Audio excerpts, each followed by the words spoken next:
Halo, apa kabar Bib Lovers dimanapun berada? Kembali lagi kita di acara Cafe Kode. Kali ini kita mengusung tema yang sedang aktual di jagat hiburan kita, yaitu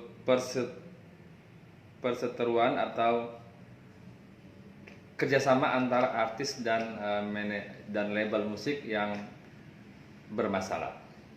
Ini mengambil dari case-nya Syakir Daulay dan Proaktif Musik, yaitu label yang menaungi Syakir Daulay. Kita akan bergabung, kita akan mengundang Bapak Herdian untuk bergabung di acara kita, yaitu kita undang sebentar lagi Pak Herdian Saksono akan bergabung bersama kita. Ya, kita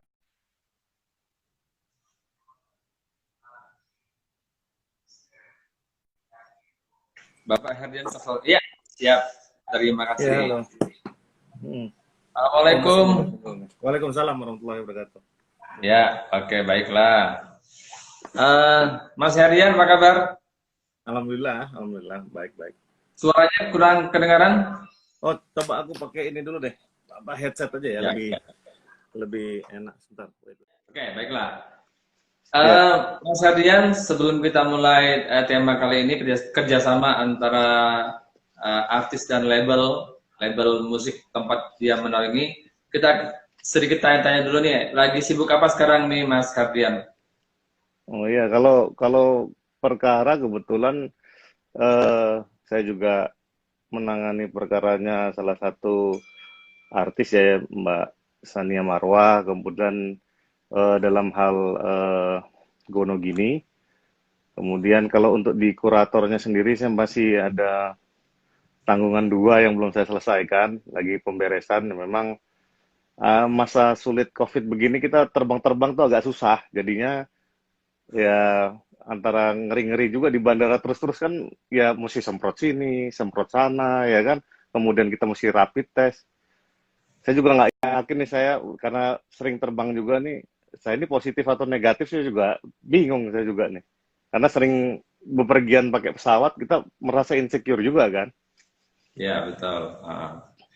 Yang penting positif thinking aja ya bahwa Iya, benar. aktivitas melakukan yang terbaik untuk klien-kliennya sejauh Betul, ini ya. betul. Betul. Ya, kebetulan memang udah hampir apa namanya?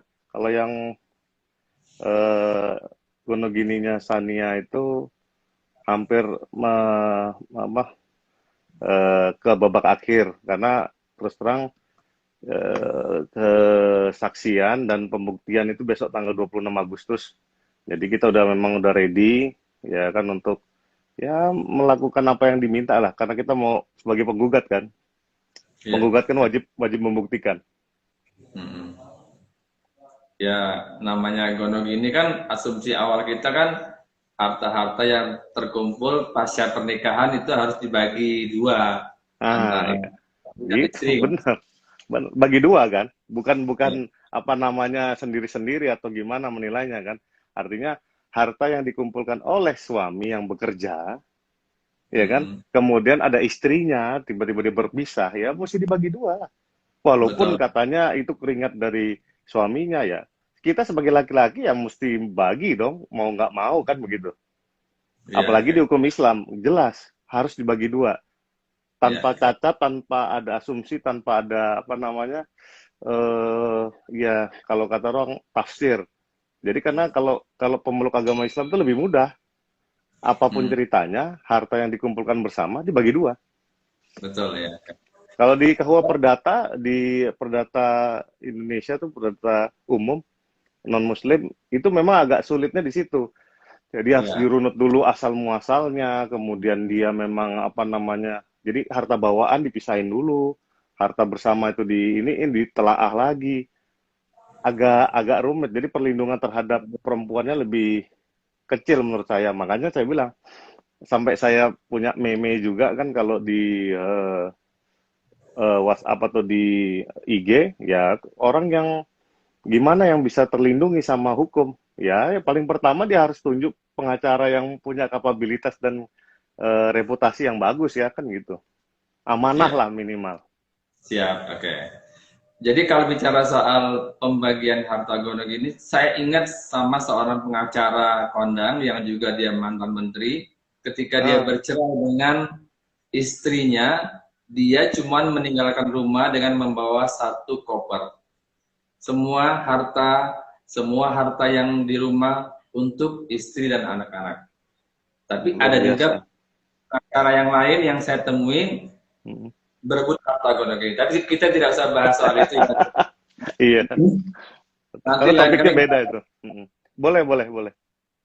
Karena namanya kalau domestic law, hukum keluarga itu sangat menarik karena di Indonesia itu beda 100% sama yang kita nonton di TV-TV Hollywood itu ya. Karena Ya. perlindungannya itu terhadap perempuan tuh hampir dikatakan sangat kecil. Karena kenapa? Dia harus tahu dulu pendapatan suami berapa, dia harus buktikan dulu apa namanya dia dinafkahi apa enggak. Jadi nggak otomatis ketika dia menikah, kalau dia pas cerai, belum tentu jadi perempuan itu langsung dikasih uangnya. Makanya kalau ada pameo bilang cewek itu matre, ya itu menurut saya wajib. Kalau enggak dia payah nanti. Catat wajib matre ya untuk cewek-cewek ya. Iya, Oh, oke, baiklah. Kita kembali ke topik kita malam ini yaitu ya. perseteruan antara artis dan label. Nah, mungkin kita pengen opening dulu dari Mas Kardian. Kira-kira apa sih yang perlu dipersiapkan oleh artis maupun label tempat mereka artis bernaung ketika akan maju ke perundingan atau mengikat kerjasama satu sama lain itu mereka butuh persiapan apa sehingga nanti perjanjian yang diikat itu bisa langgeng dan lama berlakunya gitu. Yang paling utama sebetulnya adalah ya niatnya dulu, niatnya dulu. Jadi kalau ketika kedua belah pihak berniat baik, ya insya Allah apa namanya mereka berdua mendapatkan hasil yang terbaik juga. Karena kenapa? Asas-asas di dalam perjanjian itu ada tiga. Yang pertama tuh asas kebebasan berkontrak. Artinya kontrak itu boleh isinya apa saja. Yang kasarnya yang sekarang tuh lagi in misalnya kan jual akun Instagram. Nah, boleh nggak itu? Boleh. Kan gitu. Kan nggak dilarang soalnya. Yang kedua, selain asas kebebasan berkontrak, tuh asas Pacta Sunt Servanda. Apakah fakta Susan Vanda itu? Ya baiknya baca sendiri. Saya bukan dosen soalnya itu kan. Jadi lebih bagus baca. Yang Ya. ketiga itu asas konsensualisme. Apakah itu asas konsensualisme? Yaitu satu sama lain menyepakati barang yang sama.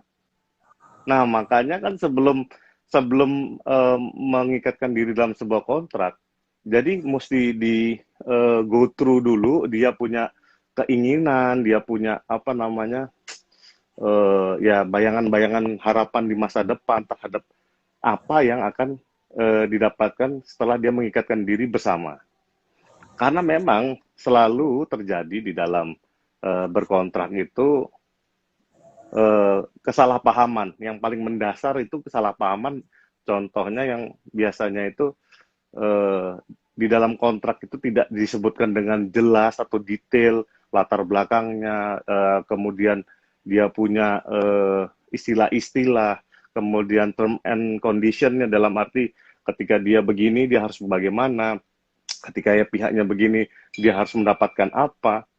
Di Indonesia tuh hampir bisa dikatakan hukumnya tuh kurang menghargai kontrak karena terus terang ya sangat lemah. Apalagi yang saya perhatikan di dalam eh, ya di ke dunia keartisan ya. Sebelum-sebelum ini juga saya cermati, memang satu pihak tuh ada yang timpang dan satu pihak juga sebelum masa YouTube YouTube ini masuk, ini benar-benar parah gitu loh. Tapi dengan adanya masa YouTube ini, mungkin para pemodal itu akan berpikir keras dan mencoba mencari, ya saya bilang pakai lawyer yang bagus untuk mengikat ini karena kenapa kalau tanpa lawyer yang bagus pasti yang harus apa keuntungan yang harus didapatkan masing-masing itu sama-sama melindungi, ini ada yang dirugikan salah satunya.